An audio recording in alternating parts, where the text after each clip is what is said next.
Hi welcome to Rithik nature's care. நம்ம இன்றைக்கி சூப்பரான சிக்கன் 65 எப்படி செய்கிறதுன்னு பார்க்கலாம். நான் இன்றைக்கி 1/2 kg சிக்கன் எடுத்திருக்கேன். இதெல்லாம் நல்லா தாராளமாக மஞ்சள் ஆட் பண்ணி 4-5 தடவை வாஷ் பண்ணி எடுத்து வச்சுக்கலாம். அப்போ தான் அந்த நான்வெஜ்ஜோட ஸ்மெல்லெல்லாம் போகும்.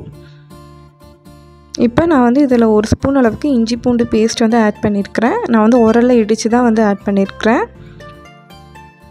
ஒரு 3 ஸ்பூன் அளவுக்கு மிளகாத்தூள் ஆட் பண்ணிக்கலாம். உங்கள் காரத்துக்கு ஏற்ற மாதிரி நீங்கள் அதிகமாகவோ இல்லை கம்மியாகவோ ஆட் பண்ணிக்கோங்க. இது கரெக்டாக இருக்கும். இப்போ அதே அளவுக்கு 3 ஸ்பூன் அளவுக்கு சிக்கன் 65 மசாலா ஆட் பண்ணியிருக்கிறேன். உங்களுக்கு எந்த மசாலா அவைலபிளாக இருக்கும், எந்த பிராண்டு நீங்கள் அதை ஆட் பண்ணிக்கலாம். இப்போ 2 ஸ்பூன் அளவுக்கு அரிசி மாவு ஆட் பண்ணிக்கலாம். இது பச்சரிசி மாவு.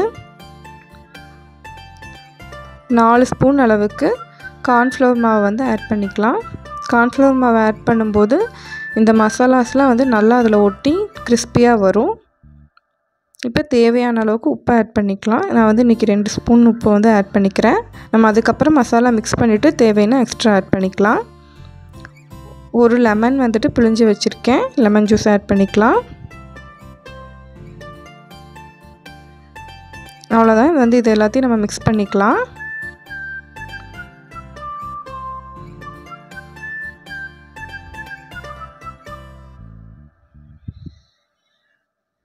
இப்போ ஓரளவுக்கு நல்லா மிக்ஸ் ஆகிடுச்சு. இந்த ஸ்டேஜில் நான் ஒரே ஒரு முட்டை மட்டும் ஆட் பண்ணிக்கிறேன்.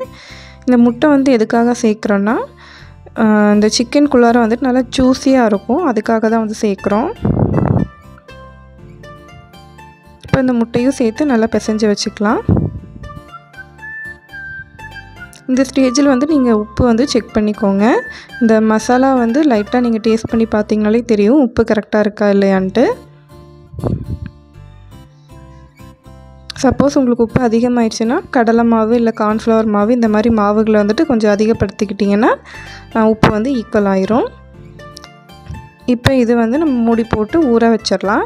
இது நீங்கள் அப்படியே நீங்கள் பொரிச்சு எடுக்கிறனால எடுக்கலாம், டேஸ்ட்டாக தான் இருக்கும். நான் இன்றைக்கி ஒரு 2 to 3 hours ஃப்ரிட்ஜில் வைக்க போகிறேன். நம்ம இந்த மாதிரி கொஞ்சம் நேரம் ஊற விட்டு நம்ம பொரிக்கும்போது இந்த போட்டிருக்க மசாலாஸ் எல்லாமே இந்த சிக்கனில் நல்லா உள்ளார இறங்கிக்கும். சிக்கன் இன்னும் நல்லா ஜூஸியாகவும் டேஸ்டியாகவும் இருக்கும். அதனால தான் நம்ம ஊற வைக்கிறோம். இப்போ நான் ஃப்ரிட்ஜிலேருந்து எடுத்து வெளியில் வச்சிட்றேன். நான் இன்றைக்கி ஒரு 3 hours பக்கம் ஊற வச்சுட்டேன். எனக்கு இன்றைக்கி கொஞ்சம் டைம் இருந்துச்சு, அதனால் நான் ஊற வச்சுட்டேன். சிக்கன் எல்லாமே மசாலாஸில் ஊறிடுச்சு. இப்போ ஒரு பேனில் நம்ம ஆயில் ஹீட் பண்ணிக்கலாம். ஆயில் மீடியம் ஹீட்லேயே இருக்கட்டும்.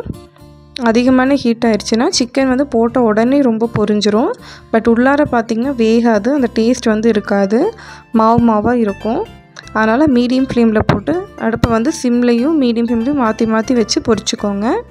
கொஞ்சம் டைம் எடுத்து பொரிச்சுக்கோங்க. அப்போ தான் உள்ளார இருக்கிற மசாலாஸும் வேகும், சிக்கனும் டேஸ்ட்டாக இருக்கும். இப்போ நான் ஒரு 6-7 பீஸ் அளவுக்கு சிக்கன் ஆட் பண்ணியிருக்கேன். இது வேக 8 நிமிஷம் ஆகிருக்குது எனக்கு. இந்த மாதிரி எடுக்கும்போது தான் சிக்கன் நல்லா டேஸ்ட்டாக இருக்கும்.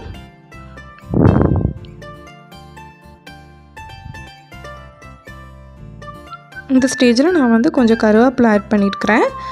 அது எதுக்குன்னா சிக்கனுக்கு கொஞ்சம் ஃப்ளேவராக இருக்கும், அதுக்காக தான். கருவேப்பிலை நான் வெஜிடேரியன் வெஜிடேரியன் ரெண்டுக்குமே நல்ல ஒரு ஃப்ளேவர்.